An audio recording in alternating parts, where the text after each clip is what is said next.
Before we get into the video, could everyone please subscribe to my Endless Diary Tales channel? Thank you so much. I found a blind and deaf girl under my apartment building. Because she was so lonely, I kept her by my side as a girlfriend without anyone knowing. Until her fiancé came to find her, I quietly moved away. She was dressed in designer clothes and looked very pretty. I fell in love with her at first sight. She was pure and refined, my ideal type. She stood under my apartment building for a whole day without leaving, and I watched her from the window for a whole day. I went downstairs and took her hand. She hesitated for a moment and then followed me. She didn't respond when I asked her questions, and when I brought her back, I found out she was blind. I sat in front of her and observed her. The more I observed, the more I fell in love. I really needed a girl like this who couldn't see and wouldn't talk. First, she didn't give me any response. I planned to take her to the police station. I tentatively took her hand and wrote in her palm, "I will take you back." She immediately grabbed my hand and wrote, "Take me in." I continued to write, "You want to live in my house for free?" She took off the watch on her wrist. "This is for you. Is that okay?" It looked like a designer watch, but I didn't really want to take her money. I asked her why she didn't go home. She didn't respond. I carefully took her hand. "It's not impossible to keep you as my girlfriend." She nodded her head and wrote the word okay. She gave me the feeling of a pet cat that can't take care of itself. On the 31st day after I found her, I made a move on her. That day, she came over and quietly leaned on my shoulder. The TV was playing the popular drama of the season, when the male and female leads were kissing. I looked down and saw her innocent profile. I leaned over and touched her. Her body stiffened like being electrocuted. So I wrapped my arms around her waist and kissed her deeply. She didn't push me away. I asked her many things. "You can't see, can't hear, and don't speak. How do you recognize words?" She remained silent about the things she didn't want to tell me. Writing words in the palm of her hand became the only way for us to communicate, but most of the time it was me outputting to her. Every time she took my hand, the temperature of her fingertips touching my palm made my heart itch. But she seldom responded to me, either sitting or standing silently in place. She didn't seem to mind that she couldn't see or hear. She gave me the feeling of having experienced many hardships, and I felt very sorry for her.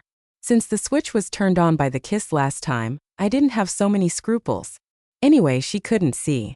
I often changed clothes in front of her and said some things I didn't dare to say to girls before. She was very smart and quickly figured out the general structure of the house and could do many things on her own. But I was afraid that she would leave one day. I couldn't bear it. One day, my ex-girlfriend came to my house with her current boyfriend, saying that she had left something behind. We had moved out so long ago, how could there be anything left? She knew I was sensitive. She just wanted to come over and show off that she had someone new. I used to love my ex-girlfriend Anna very much, but she said I was emotionally unstable and often made her tired. I knew this was true, so I was very upset at the time. I don't know how many bottles of cheap wine I drank before I felt better. I opened the door wide and let her take it herself. I watched Lila uneasily. Lila is the nickname I gave her. She didn't tell me her name when I asked. When Anna came in and saw the girl, she clenched her fist. She was obviously unhappy. Whenever she was unhappy in the past, I had to follow her around to coax her. I nervously held Lila's hand, feeling her stroking my palm, alternating between light and heavy. I held her tightly, afraid she would be unhappy. I don't know if she could feel my increasingly fast heartbeat. Her heartbeat also inexplicably began to speed up. I let go of her to observe her reaction. She looked up at me suddenly like a normal person. I was called over by Anna, so I forgot about her unusual reaction for a moment. As soon as I went in, Anna pressed me against the door. "So you've moved on so quickly? Her boyfriend is waiting for her just a wall away. She doesn't seem to care." I felt inexplicably nauseous. "Stay away from me." Esther daher. What's wrong? Didn't you like me the most? Isn't it exciting with the two of them outside? She suddenly pounced on me to kiss me. I was caught off guard. At this moment, Lila pushed the door and came in. She even turned her head to look at us. If it weren't for her still dull eyes, I would almost doubt that she could see. Anna was scared off without getting what she wanted. I immediately pulled Lila over and kissed her deeply in front of Anna. I don't want to entangle with this person anymore. I also don't want Lila to misunderstand that there is something between me and her. George, don't fucking regret it and come back to me. She stormed out. The past shame was spread out in front of my eyes. I looked at Lila somewhat lost. She reached out and hugged me, snuggling into my arms. I lowered my head and kissed her again, thanking her for her comfort and saying sorry, even if she couldn't hear it. I noticed her ears were a bit red. It was the first time she had such a reaction. I pushed her to sit on the bed and kissed her, saying, "Wait for me to change clothes. I'll take you out for something delicious." Because she couldn't see, I never avoided her. After changing into a casual and lazy outfit, I turned my head and found her face was flushed. I ran over to check on her with worry. "You're not having another allergic reaction, are you? Last time, I accidentally fed her peanut butter. She had a fever overnight and refused to go to the hospital. I took care of her all night with a cold towel. I checked on her like a baby and she got redder and redder." I touched her face with worry. "Do we need to go to the hospital?" She suddenly stood up and went to the bathroom. When she came out, her face was not red anymore. I took her hand and went to eat. Today I always felt like I was being watched. I turned to her and said, "Why do I always feel like someone is watching me?" She didn't answer me. She just shook the hand that was holding mine. When it was time to cross the street, she just walked. I held her back and reminded her, "Even if the light is green, you dare to walk by yourself without me. Without me, I feel like you would be in danger," I muttered to myself again. In the evening, when I was unbuttoning her clothes, she uncomfortably took a step back. "Don't move.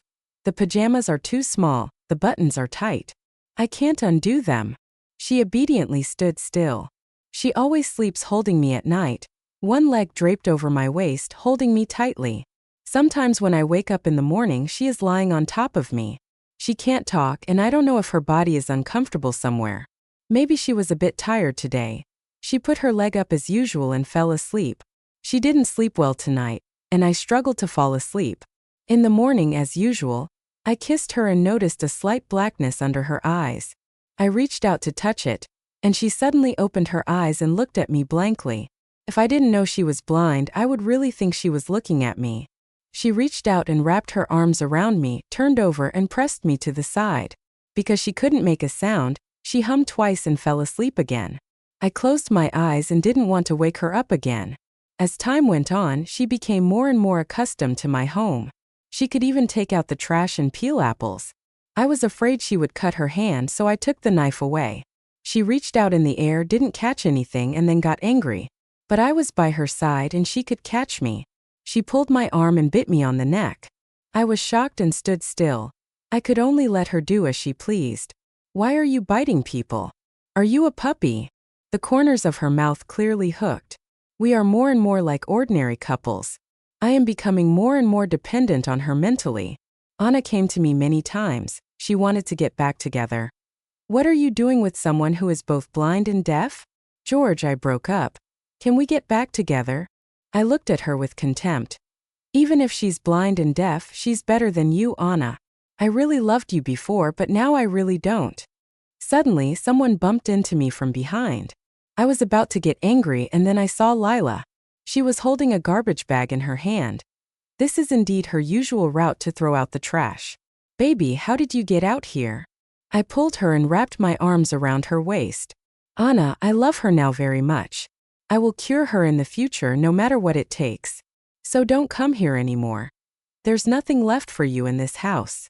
I threw the trash into the trash can from a distance and took Lila home. That day, I was sitting in the living room watching TV. Hugging her, I said, "The rent is almost due. I feel like moving would be nice. At least we wouldn't be disturbed by some strange people." The hand that Lila had around my waist tightened slightly. She turned over and sat on my lap, staring blankly ahead. I really like Lila. But is this really good for her? I looked at her and sighed. It would be nice if she could sense it. I hugged her tightly, my chin resting on her shoulder. She slid her hand down my back. She didn't know what was wrong with me, but she could always sense my emotions. I was a bit depressed. I bought some wine and drank it at home. Lila must have smelled the alcohol and was very resistant. "I didn't force you to drink. What's wrong?" I pinched her face. She got even angrier and knocked over my wine bottle. I started to mutter when I got drunk, "I'm so selfish for possessing you like this. You used to dress so well. Your family must have been quite well off. What am I going to do if you leave one day? Or maybe I should send you back." I asked blankly, "Do you love me, Lila? Can you say something?" Finally, I was helped back to the bedroom by her in a daze, and once we got to the bedroom, she started to misbehave. I saw her unbuttoning my shirt. I grabbed her hand and asked her, "What are you doing?" But the more I stopped her, the angrier she got, so I had to let her have her way. When I woke up in the morning, I was all dazed. I'm the type who easily blacks out when drinking. I looked at her sleeping face and felt extremely guilty. I'm sorry. I'm sorry, Lila. "What did I do to you?" I kept apologizing to her. She looked at me as if I was an idiot, slapped me, and then pulled up my hand. "Things that happen naturally. There's no need to blame yourself. And I like you too." After this incident, I felt that our relationship became more intimate. I took her out shopping, watching movies, and buying her favorite food. Of course, I was the only one watching the movie. She just leaned on my shoulder and fell asleep. Her lips were getting closer and closer to my neck, and she even licked her lips. The ticklish feeling came back. I looked at her and closed my eyes tightly, muttering quietly, "Little naughty." Her breath was spraying on my neck. I couldn't concentrate on the movie at all.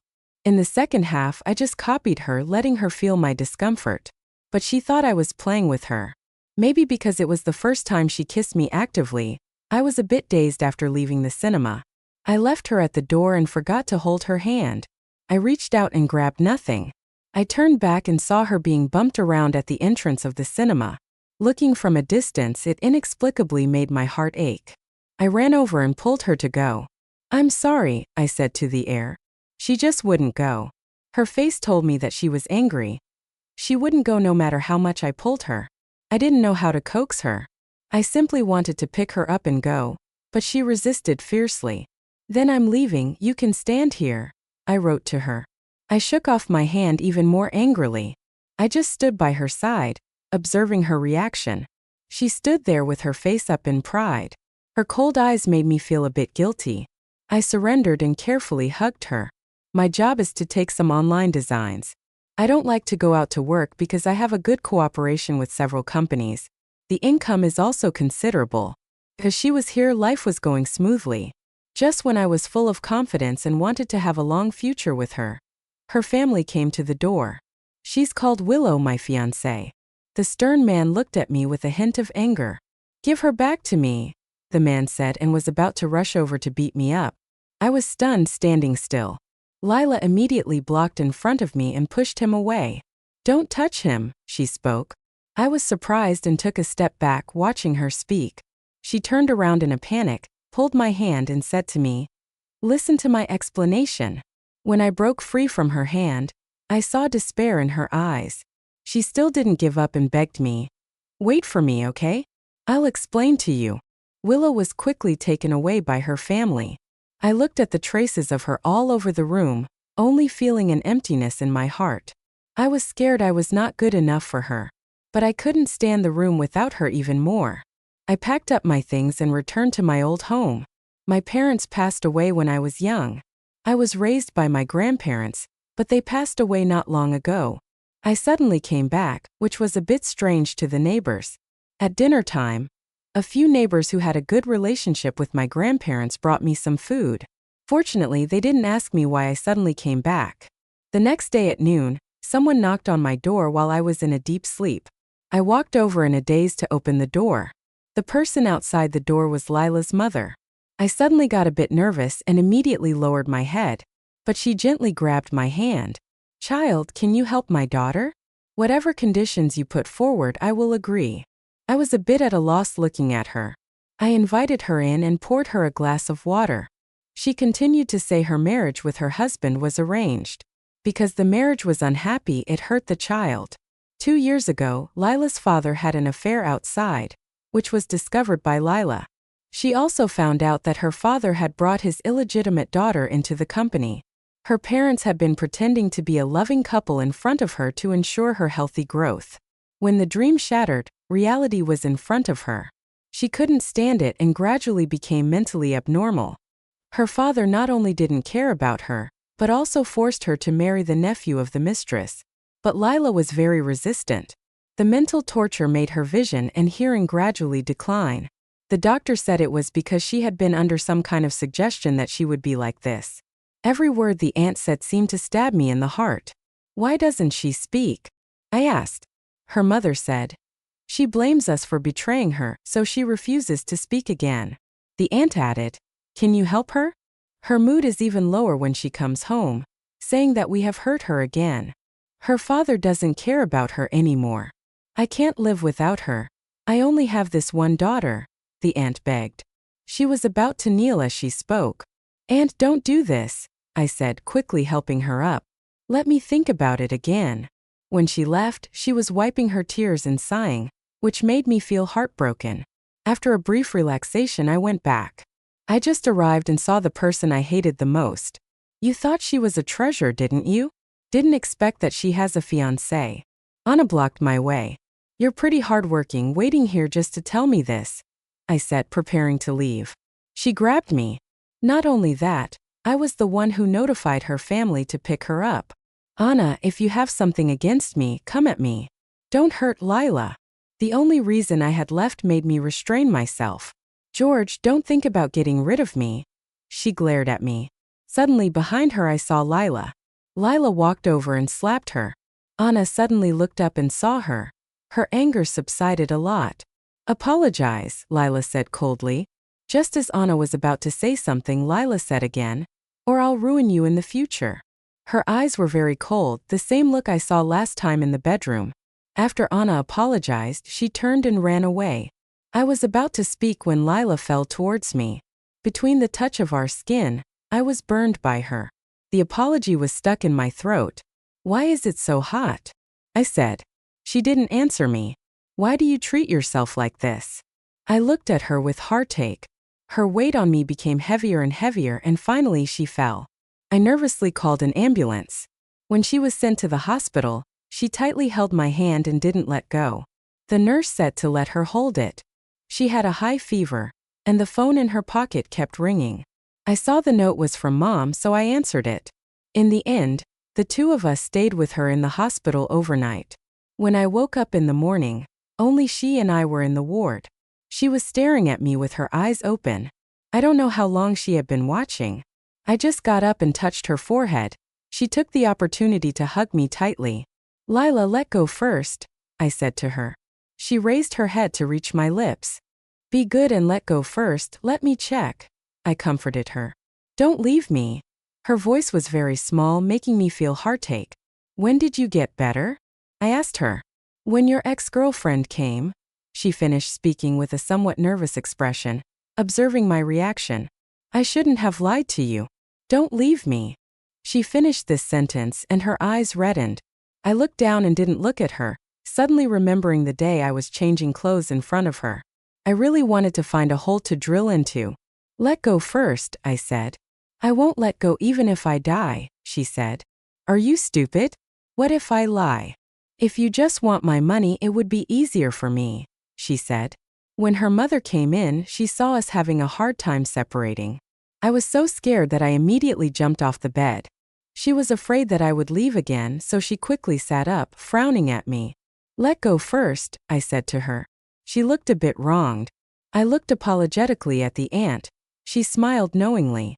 Aunt, you guys talk. I'll wait outside, I said. The aunt was about to say okay, but she grabbed my hand again. I made a firm resolution at the door of the ward. No matter what she will be like in the future, I will always accompany her. So later, I used all the savings of these years to buy a house near their home. Why do you have to do so much for me? Lila said to me with some worry. Okay, these are what I should do. I touched her head. The aunt nodded at me with some grateful eyes, and I also smiled at her. It took 2 days to move. I was a bit tired. She immediately found a group of people to liberate my labor. She is still, like before, someone who likes to stay quietly by my side. Although she can speak, she is still sparing of words. At night, I was changing clothes when she suddenly ran in. I didn't have time to close the door, and she slipped in again. We agreed to sleep in separate rooms. "You're not keeping your word," I said to her. "But I can't sleep without you," she said. Actually, I didn't really want to sleep separately from her, and I also had insomnia every day when I was separated from her. But I wanted to protect her, and she always feels that I am alienating her. Before going to bed, she held me in her arms, and we talked for a long time. Most of the time, it's either me talking or me asking. The way she looked at me was serious and firm. "I will always be with Lila until you don't need me," I said. "I need you in this life, the next life, and the next 8 lives." Her eyes brightened. She still likes to hold me tightly, with her legs hanging on my waist, as if she sleeps most comfortably in this position. When I woke up the next day, the door of the bedroom was open, and the light-colored curtains blocked the dazzling sunlight. She opened her eyes in a daze.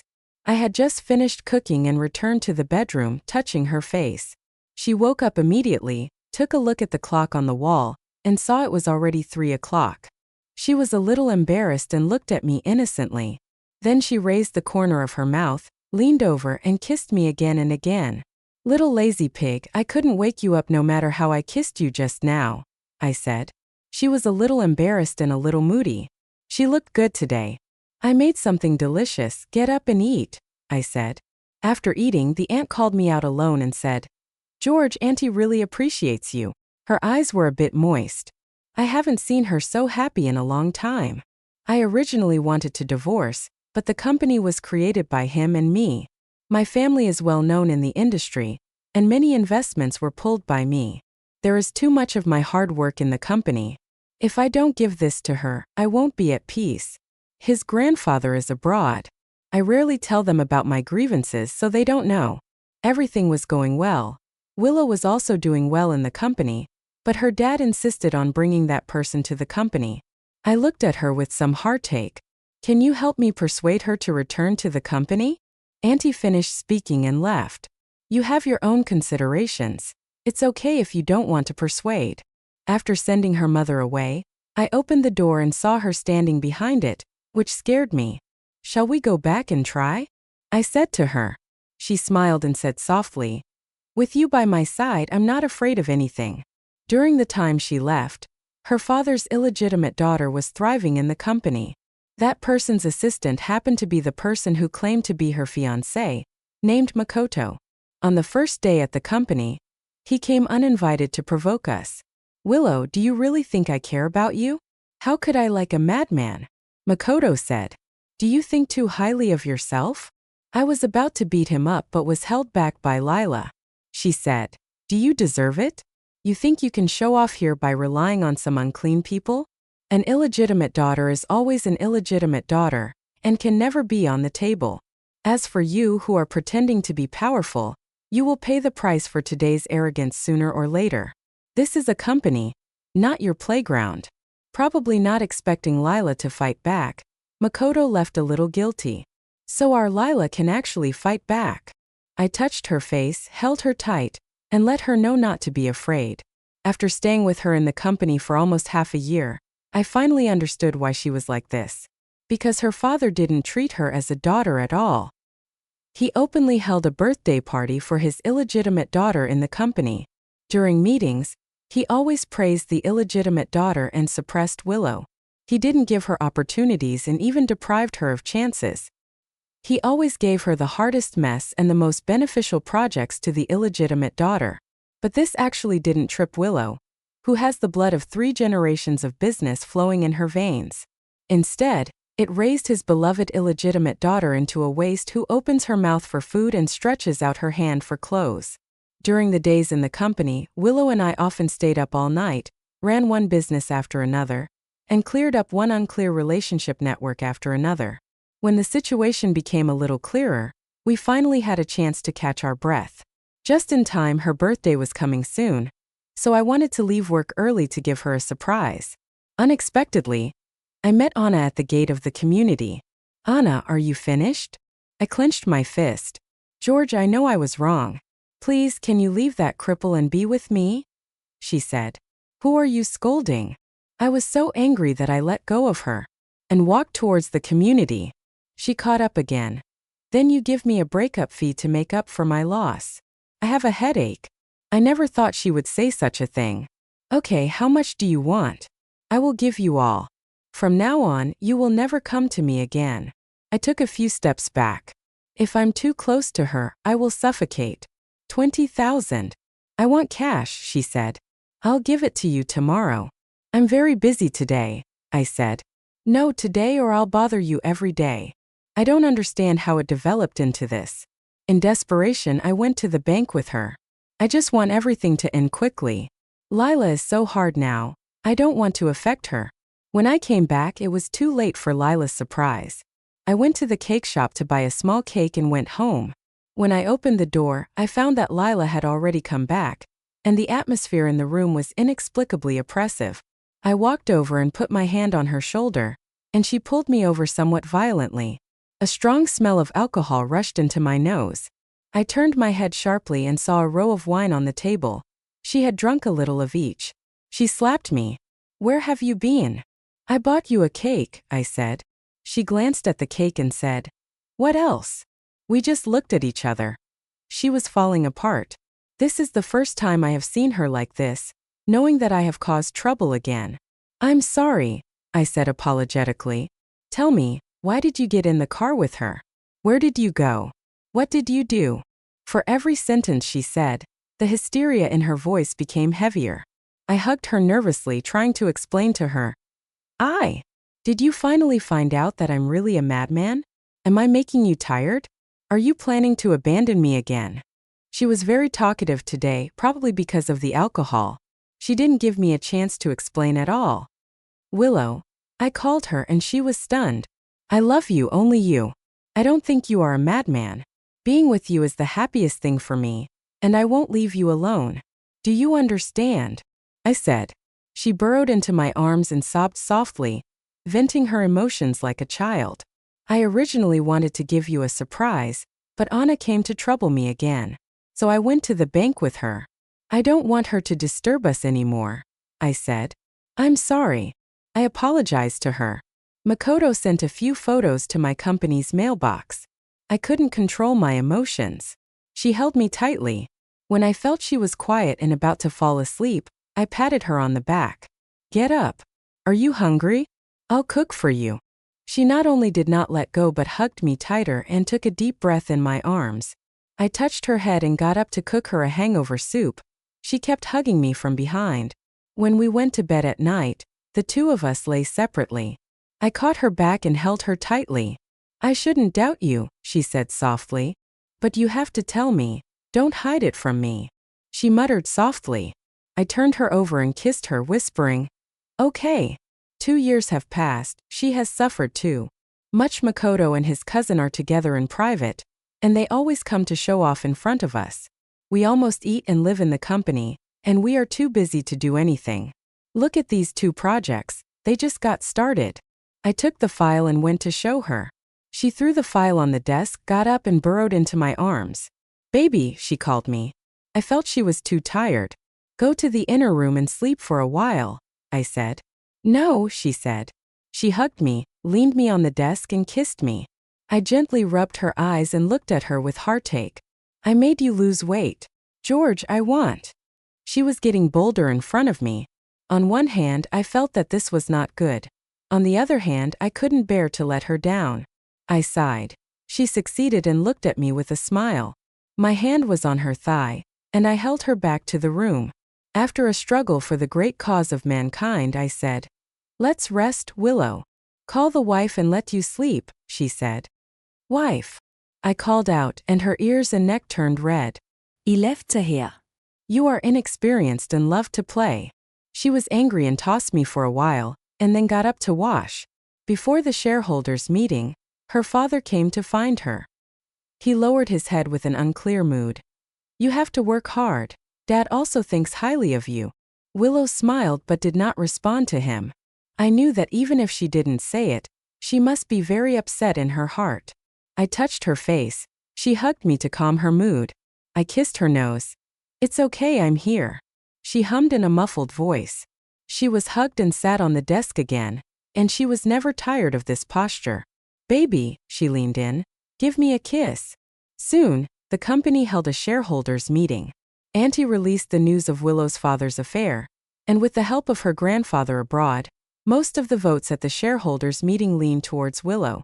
She successfully sat in that position. I watched her happily jumping around in the office, and I was sincerely happy for her. I pulled her hand and shook it, and she suddenly fell. Willow! I was so scared that I yelled. Half a day later, Willow woke up in the hospital. The doctor said she was overworked and needed to rest well. So the nth time she reached out for the tablet, I stared at her seriously. I have important things. She looked at me embarrassedly. I couldn't resist her softening and hardening. I gave her the tablet. The first thing she did was to fire the illegitimate daughter and Makoto, and the second thing was to contact the media for interviews. She didn't like these gossips. I didn't quite understand. When she was being interviewed, her father knew that she had fired his daughter and rushed over in a rage, encountering the media. Makoto and his daughter also came with him. Under the pressure of the media, the three of them fled in a hurry, and the world finally calmed down. We are preparing to travel abroad, looking at the hotel online in advance. Before going abroad, I drove her to the suburbs and parked on the desk. We leaned on the car, watching the leaves fall on our shoulders. I raised my hand to help her remove a piece from her head and gently kissed her forehead. I don't have to look at her face anymore, I said. She looked up as if she had been wronged. Yeah, I touched her back. Husband, she called me. Say, I said, marry me. Shall we get the certificate? I got in the car and drove away. She chased after me angrily and asked, Aren't you going to marry me? George, did you lay me? I smiled and said to her, Get in the car, what are you waiting for? George, I want a big diamond ring, she said. Okay. The certificate was obtained the next day, and we set off for a European trip the day after. For the first 3 days abroad, we hardly went out except for meals. Husband, open your eyes, she insisted, not letting me go early in the morning. Once, when we went out for dinner, she went to call the waiter to order, and when she was not there, I was accosted by a foreigner. She didn't eat anymore and went back to the room angrily. I clearly rejected her, I said. I don't believe it. Her jealousy seemed to be so big all the time. Until I played a strange game with her for an hour, she nodded satisfactorily. I ordered a bed full of snacks for her in the room. Her eyes were shiny, and she started to gnaw on a big bag of chips. She playfully stretched her foot to the tip of my nose, and I caught her ankle neatly. As soon as I pulled it, all the chips scattered on her face. She lay on the bed in despair, and I got up and walked over. I reached in and took out the ones that had fallen into her clothes. She lay quietly, and some things that everyone didn't care about happened. 3 days later, the real trip began.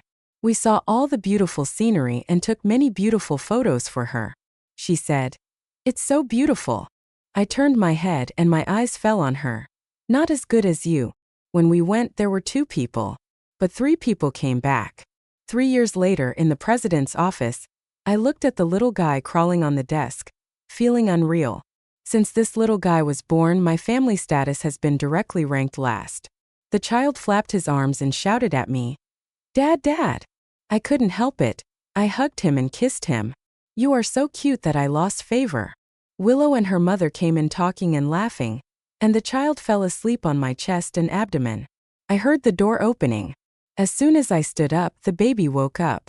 Willow's mother took the baby away, and I stared at Lila. Wife, don't you think you are a little indifferent to me? Her hand skillfully unbuckled my belt. I will make up for it now. She really held me tightly. Her father's divorce case was judged to be a clean break. He came to find Willow several times, mainly to ask for some money. I haven't had a father for a long time. He died when he forced me to a dead end after cheating. Willow left a sentence and left. I heard that Makoto's family and the illegitimate daughter were almost crazy after being cut off, and now they dare not go out. The debts owed will always be returned in the most needed form. Her father cares about money now, and Willow just wanted a little love at that time. She told me that she had thought about not doing so, absolutely. But it was her father who forced her to a dead end. If I hadn't met you that day and you hadn't taken me in, I would have died that night, Willow said. But I think if I hadn't met her, it wouldn't seem to be different from death.